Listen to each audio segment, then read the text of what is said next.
నేను హరిత. Welcome to Haritha's ఇంటి రుచులు. వంకాయ మసాలా ఇవాళ మన రెసిపీ ఫ్రెండ్స్. దీన్ని హైదరాబాదీ బగారా బైగన్ అని కూడా అంటారు. ఇది మనకు బిర్యానీలోకైనా బగారాలోకైనా వైట్ రైస్లోకైనా ఎంతో బాగుంటుంది. దీని ప్రాసెస్లోకి వెళ్ళిపోదాం పదండి. దీనికి మొదలు మనం మసాలాను రోస్ట్ చేసుకోవాలి ఫ్రెండ్స్. దానికి ఒక టేబుల్ స్పూన్ అంత నువ్వులు, టేబుల్ స్పూన్ అంత ధనియాలు, పావు టీ స్పూన్ అంత మెంతులు, ఒక టీ స్పూన్ అంత జీలకర్ర, ఒక టేబుల్ స్పూన్ అంత పల్లీలు మంచిగా రోస్ట్ చేసుకొని లాస్ట్లో ఒక టేబుల్ స్పూన్ అంత కొబ్బరి తురుము కూడా వేసుకొని మంచిగా రోస్ట్ చేసి పక్కకు పెట్టుకోండి.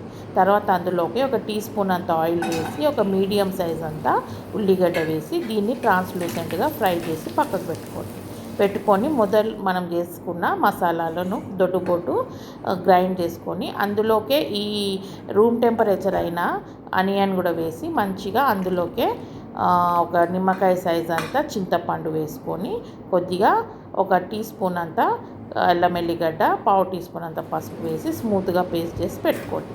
తర్వాత కొద్దిగా బాటమ్ మంచిగా దలసరుగా ఉన్న గిన్నెను పెట్టుకొని అందులోకి నూనె ఒక 3 to 4 టేబుల్ స్పూన్స్ ఆయిల్ వేసి ఒక టీ స్పూన్ అంత జీలకర్ర, పావు టీ స్పూన్ అంత మెంతులు వేసి కరివేపాకు కొద్దిగా 2 పచ్చిమిర్చిలు వేసుకొని మనము వంకాయలు ఫ్రెండ్స్ ముదురు రంగులో ఉన్నది తీసుకుంటే మన గ్రేవీలోకి అవి చూడడానికి చాలా బాగా కనిపిస్తాయి. ఈ కలర్ ఉన్నాయి తీసుకొని కొంచెం పెద్ద సైజు మంచిగా వీటిని కొద్దిగా ఒక 3 minutes to 4 minutes మంచిగా మీడియం టు లో ఫ్లేమ్లో వాటిని కొంచెం ఫ్రై చేసి పక్కకు పెట్టుకొని అదే గిన్నెలోకి మీరు ఒక టీ స్పూన్ అంతా అల్లం ఎల్లిగడ్డ పేస్ట్ వేసి 1.5 టీ స్పూన్ అంతా కారం పొడి వేసుకొని ఇమీడియట్గా మనం చేసి పెట్టుకున్న ఈ స్మూత్గా చేసి పెట్టుకున్న మసాలా వేసుకొని అందులోకి సాల్ట్ టేస్ట్ వేసుకొని నూనె అంతా మంచిగా సపరేట్ అయ్యేదాకా దాన్ని మంచిగా బునాంచుకోండి ఫ్రెండ్స్.